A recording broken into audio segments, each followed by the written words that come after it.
আসসালামু আলাইকুম, কেমন আছেন সবাই? আশা করছি ভালো আছেন। আমরাও আলহামদুলিল্লাহ আছি মোটামুটি। তাহানের যে ভাইরাসটা হয়েছিল ওটা আস্তে আস্তে কমে আসতেছে, সাথে আমারও পায়ে ব্যথাটা আলহামদুলিল্লাহ অনেকটা কমে গেছে। তো এখানে কালকে বিকালবেলা, যেহেতু কালকে শুক্রবার ছিল, তাহানের আব্বু বাসায় ছিল, তো আসতে আপনারা দেখেছিলেন, আপনাদেরকে আমি আগের দিনের ব্লগে দেখিয়েছিলাম যে তাহানের আব্বু আসতে পেঁপে আনছিল। তো সন্ধ্যার সময় বলতেছিল একটা পেঁপে কেটে দিই, দেখি তাহান খাই কিনা, কিন্তু তাহান তো আর এক ফোঁটা মুখেও নেয় নাই। তারপরে এখানে মুড়ি মাখা বললাম একটু বানাই, তাহলে খেতে ভালো লাগবে। তো তাহানের আব্বু যেহেতু মুড়ি মাখা বা ভর্তা টর্তা এগুলো খুব ভালো করে, তো আমি সবসময় চেষ্টা করি তাহানের আব্বু বাসায় থাকলে মুড়িটা মাখানোর জন্য বলি আর কি। তো এখানে আজকে আমরা একটু স্পেশালভাবে মুড়ি মাখাটা বানাবো। এখানে স্পেশাল এই জন্য কারণ এখানে আমি আচারের তেল দিয়ে খাওয়ার জন্য খুব ক্রেভিং হচ্ছিলো, তাই আমি বললাম চলো তাহলে আচারের তেল দিয়ে আজকে মুড়ি মাখাটা বানাই, নর্মাল সরিষার তেল না দিয়ে। তো এখানে আমি যেহেতু কয়েকদিন আগে আমরা আচার বানিয়েছিলাম, ওইখানে তেলটা ছিল, ওই তেলটা দিয়ে আজকে মূলত মুড়ি মাখাটা তৈরি করবে।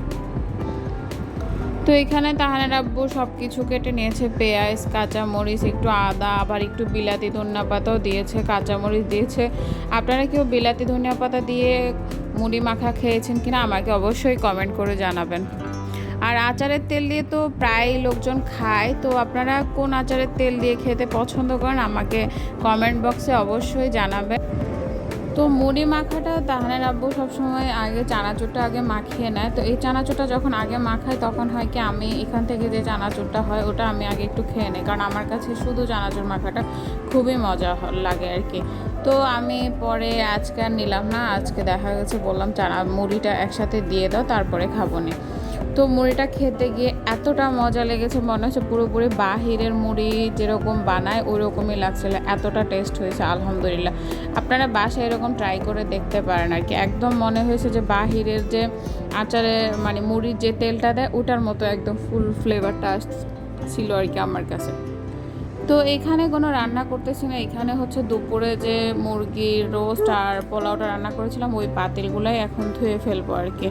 তো দেখা গেছে যে নিচে একটু লেগে গেছে, সেই জন্য আমি একটু চুলার উপরে দিয়ে আগে ওটাকে গরম করে নিয়ে ময়লাগুলো তুলে ফেলতেছে, তারপরে ভালো করে ক্লিন করে নিব। এরপরে সব কাজ শেষ করে একটু মরিচ রসুনের ভর্তা বানিয়ে নিব, কারণ এটা আমার কাছে এবং তাহানের আব্বুর কাছে খুবই ভালো লাগে। তো আগে যেটা বানিয়েছিলাম ওটা শেষ হয়ে গেছে, সেই জন্য আজকে আবার একটু বানিয়ে নিব আর কি। তো আজকে মূলত একটু বিলাতি ধনিয়া পাতা যেহেতু আছে, সাথে একটু বিলাতি ধনিয়া পাতাও দিব, সেই জন্যই আজকে মূলত বানানো। তো আমি এখানে মরিচ, তারপরে রসুন আর লবণ দিয়েছি, দিয়ে ভালো করে ব্লেন্ড করে নিয়ে এরপরে বিলাতি ধনিয়া পাতাটাও দিয়ে দিব। এটার স্মেলটা খুব ভালো আসে, শুটকি ভর্তার সাথে খুবই ভালো যায়, সেজন্যই আমি তাহানের আব্বুকে আনতে বলেছিলাম। আর দেখা যায় বিলাতি ধনিয়া পাতা তো সব জায়গায় পাওয়া যায় না, শুক্রবার যেহেতু বাজার গিয়েছিল তো পাইছে, সেজন্য নিয়ে আসছে। আর মরিচ ভর্তাটা আমার বরাবরই খুবই পছন্দের, যা কি বলবো, আর বলার মতো কোনো ভাষা নাই, আমার এতটা পছন্দ। তারপরে তাহানের আব্বু সন্ধ্যায় একটু নিচে নেমে একটু মুড়ি আর হচ্ছে বুটের ডাল নিয়ে এসেছিলো, যেহেতু রান্না করা লাগবে সেই জন্য, আর মুড়িও শেষ হয়ে গিয়েছিল। তারপরে এই দেখতেই পারতেছেন আমার এতটা পছন্দ মরিচের ভর্তা যে আমি মানে পোলাও রোস্ট দিয়েও খাওয়া শুরু করে দিয়েছি। তারপরে খেয়ে রাতে ঘুমিয়ে পড়লাম। এরপরে সকালে ফ্রেশ ট্রেশ হয়ে সকালের নাস্তা করতে বসে গেলাম। সকালের নাস্তা আজকে পাউরুটি আর হচ্ছে আপনার বাটার দিয়েই করব, কারণ রুটি তো বানানো নাই সেজন্য। আর তাহানের আব্বুকে তো এর আগের দিনে বলেছিলাম যে পাউরুটি নিয়ে আসতে, তো শুক্রবারে খেয়েছি, কয়েক পিস ছিল, ওটা তাহানের আব্বু 1-2 পিস খেয়ে গেছে, আর বাকিটা আমি এখন খেয়ে ফেলবো আর কি। তো এই কয়দিন পা পুরোপুরি একদম ভালো নর্মাল হয়ে যাওয়া পর্যন্ত এভাবে পাউরুটি দিয়েই সকালের নাস্তাটা করে ফেলবো। আর আপনার রুটি টুটি এখন বানাবো না, কারণ দেখা যায় অনেকক্ষণ দাঁড়ালে পায়ে ব্যথাটা করে। তারপর নাস্তা টাস্তা কমপ্লিট করে এখানে মাংস দিয়ে বুটের ডাল দিয়ে রান্না করবো। মাংসতে হাড্ডিটা একটু বেশি ছিল, সেই জন্য ভাবলাম বুটের ডাল দিয়ে খেতে ভালো লাগবে। আর মাংসের হাড্ডিগুলোর মধ্যে মাংসটাও অনেকটা লেগেছিল, তো ওটা দিয়ে বুটের ডাল দিয়ে আমার কাছে মনে হচ্ছে খাইতে খুব ভালো লাগবে। সেই জন্য আমি বুটের ডালগুলোকে ভালো মতো ক্লিন করে নিয়ে তারপরে আমি এখানের মধ্যে একটু সিদ্ধ বসিয়ে নিব আর কি আগে। তো এতে দেখা যাবে যে মাংসে যখন কষানো শেষ হয়ে যাবে তারপরে আমি বুটের ডালটা দিয়ে দিব আর কি। তো বুটের ডালটা এখানে আমি পুরোপুরি সিদ্ধ করব না, বেশি সিদ্ধ করলে পরে দেখা যায় ভর্তা হয়ে যাবে, তো আমি এখানে আধা সিদ্ধ করবো আর কি। আধা সিদ্ধ করে তারপর নামিয়ে ফেলবো, এতে করে আমারও সুবিধা হবে, তাড়াতাড়ি হবে। তারপরে বুটের ডালটা চুলার উপর বসিয়ে দিয়ে আসলাম বিছনাটা গোছাইতে। আর বিছনা গোছাইতে আসলেই তাহানের যন্ত্রণায় মানে বিছনাটা গোছানো একদম মানে অনেক টাইম লেগে যায় আমার। দেখা যায় বিছনা গোছাবো 5 মিনিটে, সেই জায়গায় লেগে যায় 10 মিনিট। এই যে তাও কোনো রকমভাবে গুছিয়েছি, সেই উপরে উঠে বসে আছে।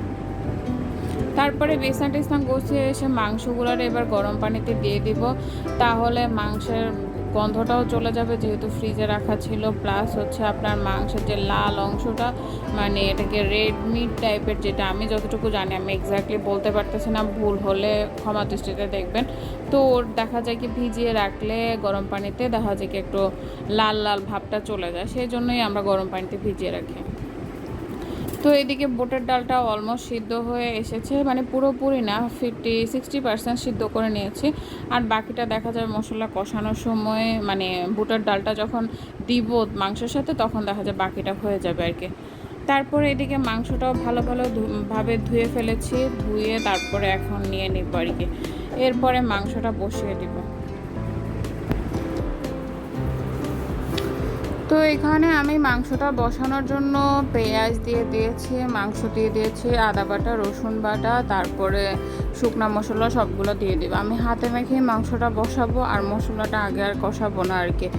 তো এখানে আমি হলুদ, মরিচ, তারপর জিরা গুঁড়া, ধনিয়া গুঁড়া, লবণ, তারপরে লং, এলাচি, দারচিনি সব কিছু দিয়ে দিয়েছি।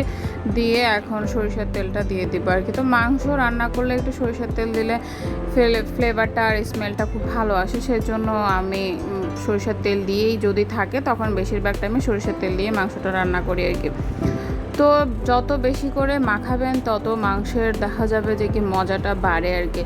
তো আমি যদিও এটা কোনো এক্সপার্ট না, যারা খুব ভালো রান্না করে আমি ইউটিউব দেখে দেখে তারপরে আর কি এখন দেখা যায় একটু ভালো মতো রান্না বান্না করি। তো যত বেশি মাখানো হয় তত মাংস বা মুরগি এগুলো খেতে খুব ভালো লাগে আর কি। তো এখানে যেহেতু আমার মাংসের থেকে হাড্ডির ভাগটাই আমি বেশি দিয়েছি, সেজন্য বুটের ডাল দিয়ে খেতে খুব ভালো লাগবে আর কি।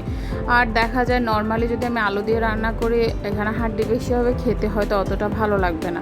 বুটের ডাল দিয়ে হাড্ডি গুটি দিয়ে রান্না করলে খুবই মজা লাগে। আর এই হাড্ডিগুলোও এমন যে মানে বুটের ডাল দিয়ে রান্না করলে বেশি মজা লাগবে।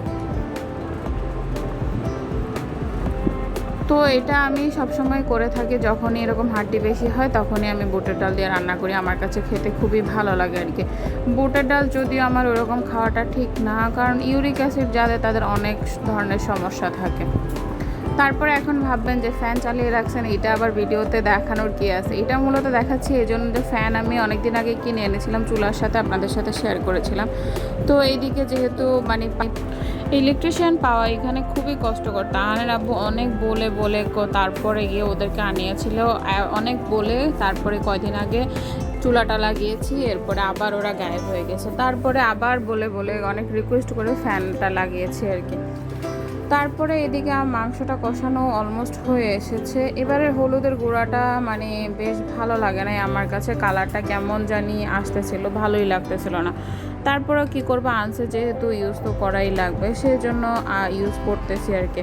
না হয় দেখা যায় মাংসের কালারটা একটু সুন্দর আসে, হলুদের মাধ্যমেই তো দেখা যায় তরকারির রঙটা ভালো হয় আর কি।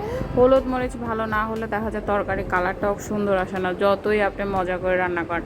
আর তরকারি কালার যদি ভালো না হয় তখন মনে হয় যেন খেতেও ভালো লাগে না আর কি। তো এইখানে আমার মাংসটা কষানো হয়ে গিয়েছে, তার 1-2 মিনিট আগে আমি হচ্ছে আপনার বুটের ডালটা দিয়ে দিয়েছি। বুটের ডালটা দিয়ে এবার এটাকে 1-2 মিনিট আমি কষিয়ে নেব। বুটের ডাল দিয়ে হাড্ডি গুটি এরকম আমার মনে হয় অনেকেই খায়, খেতে আলহামদুলিল্লাহ খুব ভালোই লাগে। তারপরে এই তো 1-2 মিনিট কষানোর পরে আমি হচ্ছে পানিটা দিয়ে দিয়েছি, মানে ঝোলটা দিয়ে দিয়েছি আর কি। যে যেরকম ঝোল খেতে পছন্দ করে সে সেরকম ঝোল রাখবেন, এতে কোনো সমস্যা নেই। তবে বুটের ডালে মাংসতে হালকা একটু মাখা মাখা ঝোল রাখলে খেতে ভালোই লাগে। তো আপনাদের আমার এই মাংস আর বুটের ডাল রান্নার রেসিপিটা কেমন লাগলো অবশ্যই কমেন্ট করে জানাবেন। আর আপনাদের যদি আমার ভিডিওটি ভালো লেগে থাকে অবশ্যই যারা ইউটিউব থেকে দেখছেন সাবস্ক্রাইব করার জন্য অনুরোধ রইল। আর যারা ফেসবুক থেকে দেখছেন একটি লাইক, ফলো এবং বেশি বেশি শেয়ার করার জন্য অনুরোধ রইল। আর আপনারা কমেন্ট করলে আমি অনেক খুশি হব। আপনাদের কমেন্টের মাধ্যমে আমি জানতে পারবো আপনাদের মতামত। আমার ব্লগটি আজ এই পর্যন্তই রাখছি। Thanks for watching. আল্লাহ হাফেজ।